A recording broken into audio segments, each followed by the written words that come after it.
Now, when most people get sick, they usually go one or two ways. They either lose their appetite completely and just survive off of whatever requires less effort, or they go the other way and they go for comfort foods and something familiar, maybe something that can be delivered right to your door and will make you feel less miserable for around 20 minutes. And neither of those paths are wrong necessarily. We're human and being sick is no fun, so we cope how we cope. But in Ayurveda, there's, which is the ancient Indian medicine that developed alongside yoga as its sister science. In Ayurveda, there's a specific way of thinking about eating when you're sick that it's oddly specific but also surprisingly logical. And it's not specific superfood items or a special sick day diet.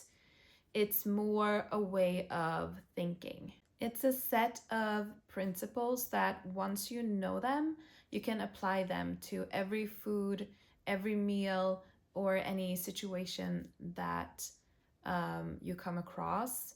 You don't need to know Ayurveda to eat well when you're sick. I'm going to walk you through the food that I ate over the past few days when I was sick and walk you through the reasoning behind every choice. Because I believe the reasoning is the most useful. It's much more useful than any specific list of food or foods that I could provide. The central idea is called Agni. In Ayurveda, Agni is the digestive fire. It's a force that turns everything that you take in terms of food or experience everything and turns it into something that the body can actually use. So when Agni is strong, that means you can absorb nutrients easily and you feel clear-headed, you're healthy, and you feel energized. When Agni is low, you don't absorb nutrients easily and the digestive system doesn't work the way that it normally does, which means that food and, for that matter, experiences can sit in the system longer rather than move through it cleanly. When you get sick, Agni goes low. And that's the system working correctly. So it's not a bad thing at all. It's basically your body made a deliberate choice to move energy away from the digestive system and move it toward your immune system. So it's basically your body telling the digestive system to stand down for a while because energy is needed more urgently elsewhere. So the Ayurvedic approach to eating while sick flows from one question. How much digestive work does this food require? Because energy used to digest that meal is energy that's not available now to heal you. And your body is working on a limited budget already. So most of it as well is already allocated, So your job through what you eat is to make the smallest possible withdrawal from this budget while still genuinely nourishing yourself. And that's it. That's the whole idea. How much digestive work does this food require? Everything else is just an application of this principle. So what happens when you get it wrong? Well, there's this related concept called ama, and ama is what accumulates in the body when the Agni is too low to process what's coming in. So the thing that builds up in the body over time until the body calls a timeout and forces you to stop.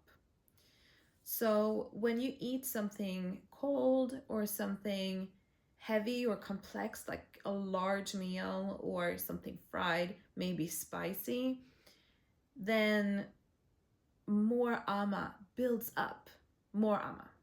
So now your Agni is trying to clear the existing ama that made you sick in the first place and that made your body force you to stop, while simultaneously dealing with new incoming ama.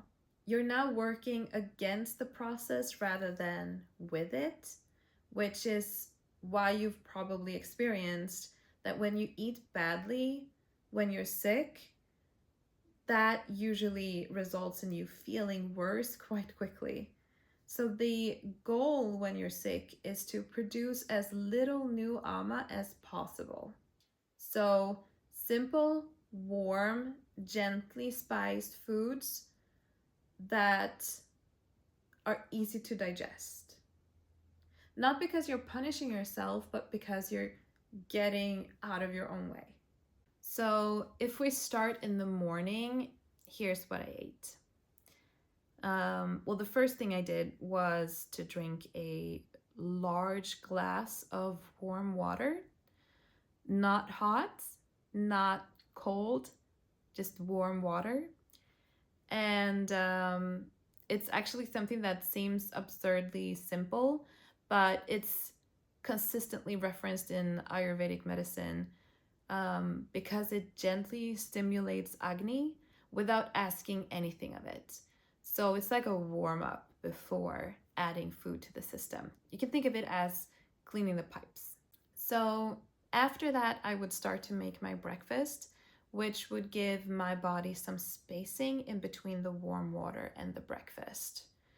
And for breakfast, I would make oatmeal with cardamom and cinnamon and some prunes and almonds on top.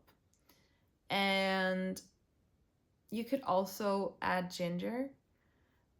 Cinnamon and ginger are known to be warming foods in Ayurveda, which means that they gently nudge your Agni. They're like gentle stimulants for the Agni.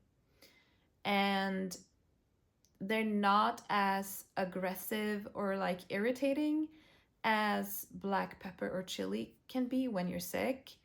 So it's just like a gentle nudge for your digestive fire.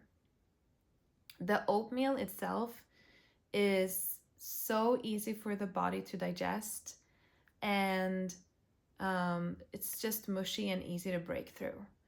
So it's not exciting food, but it's just the most easily digested food that your body can just absorb almost effortlessly, which is exactly what you want first thing when you're sick.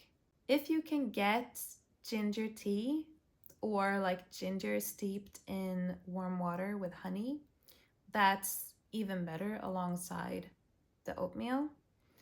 Ginger is one of those things that are consistently recommended in Ayurveda for low Agni. It's considered warm, so it's warming and nourishing. It's aiding in digestion, and it's got these anti-inflammatory properties that even Western science have documented pretty extensively. And it's just one of those things where both like ancient wisdom and modern science just are completely aligned. Okay, so for lunch, I would have dal or khichdi, which is basically dal with rice. And I would add sweet potato just because I had it at home. And I used red lentils. Now, an Ayurvedic expert would probably recommend I use split yellow mung beans, but I shop at a regular grocery store in Sweden, so finding any type of mung bean would be quite a surprise. But red lentils are a close second, so they work just fine. And I used sweet potato And in Ayurveda, sweet potato is considered to be warming and grounding. It also has the benefit of stabilizing energy levels without creating any spikes, which could be a little bit destabilizing on a system that's already a little unwell. So it also adds substance to the meal without adding heaviness. So practically, it makes it more filling and a little bit more interesting, especially when you're unwell and nothing feels particularly appealing. The spices that I used were turmeric, cumin, coriander, and ginger. And turmeric, particularly, whose active compound is curcumin, has been studied extensively for its immune supporting properties. But in Ayurveda, the logic is a lot simpler. It's basically these spices support Agni. So it basically they're there to help the body absorb the nutrients of the food rather than just passing it through. So it's functional. And I cooked the dal until very, very soft, like longer than I normally would, just because softer foods require less mechanical digestion than more textured, more resistant foods does. So you minimize the amount of digestion work needed and maximize the nutritional value or the body's absorption power of the food, if that makes sense. What's also interesting is that khichdi and dal are actually considered so easily digested and still so nutritionally complete that they are used in Ayurvedic cleansing protocols. So, like, they would be the one food that you could eat for days at a time. So, if you ever want to give your digestive system a bit of a break without complete fasting, that would be the way to go. And yeah, so it's perfect when you're sick. So in the afternoon, I had warm apples with cinnamon and a small bowl of quark. And I just cooked the apples in some water with some cinnamon. And yeah, the raw cold fruit is actually not ideal when you're sick, according to Ayurvedic perspectives, just because cold foods are harder to digest because the body has to heat it up before it can process it. And also the fiber asks for more from your system. But a warm cooked fruit is considered gentle and warming and easy to process. So it's like a little sweet treat. And the quark actually brings me to something that's probably worth addressing directly. That is, it goes against advice that you've probably heard before. Western health guidelines usually says to avoid dairy when sick. And the reasoning seems to almost always be about mucus, that dairy consumption thickens mucus and worsens congestion. That idea is very widespread and extremely persistent. It's also not very well backed by science. As far as I'm aware, none of the studies done on this have found a consistent link between dairy consumption and mucus production in people with respiratory illness.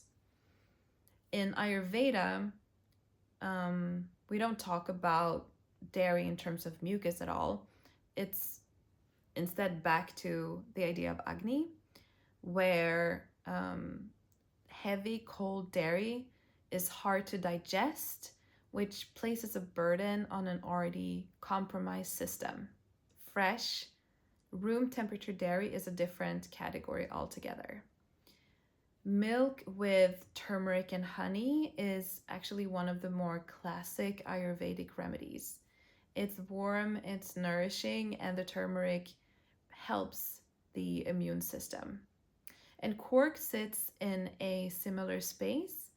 It's high in protein and low in fat, and it's relatively easy to digest. So the key though is temperature. You wanna eat it room temperature or slightly warm, never cold from the fridge. So I had my room temperature cork with some cinnamon, warm, mushy apples and a little bit of honey. And that was exactly what my body needed in the afternoon. And so when you listen to your body when you're sick without overriding it with cravings for sugar or comfort foods, then usually what your body is telling you is often quite wise. For dinner, I had more dal, but this time a smaller portion. And that brings us to another Ayurvedic principle is that you want to eat your main meal at midday. And the reasoning is that Agni follows the same rhythm as the sun. So it's strongest at midday when the sun is the highest, and it gets progressively weaker through the evening and overnight. So you want your largest meal of the day, the most nourishing meal, to be when your Agni is strong enough to handle it. And the evening meal should be lighter and had earlier. So preferably you should be done with it by around 7. And because you don't want your digestion to be working hard overnight when your body is trying to restore and repair itself during sleep. When you're sick, this becomes even more important because the overnight hours are when a significant amount of the healing happens. We're talking immune function and cellular repair, processing of inflammation. A lot of that happens during deep sleep. So if you're still processing a large late dinner, your digestion is basically competing with these very important processes for the same resources. So you want to eat light, you want to eat early, and you want to let your body get on with what it needs to do during sleep. So I had my light dal dinner early. I was done before 6 p.m. And then I went to bed early, which is another thing that Ayurveda endorses. Wow, I've been talking for so long, but the through line in all of this is cooperation. Your body made a decision when you got sick to lower Agni, to redirect resources, and to just call a time out. And we tend to think of being sick as being something we need to overcome. And Ayurveda invites a different relationship. What if your body is actually doing something intelligent and the best thing you can do is to just get out of the way? So, warm foods, simple foods, early meals, warm water, rest. And it can really be that simple. I hope this was helpful. And if you haven't watched the previous video about the mindset of being sick and how yoga philosophy can help us unwrap the guilty feeling we can get when we get sick, because there's usually a lot of guilt coming along with being sick in the modern day. I highly recommend you watch that video. It's basically two sides of the same idea. But feel better, rest well, and I'll see you in the next one.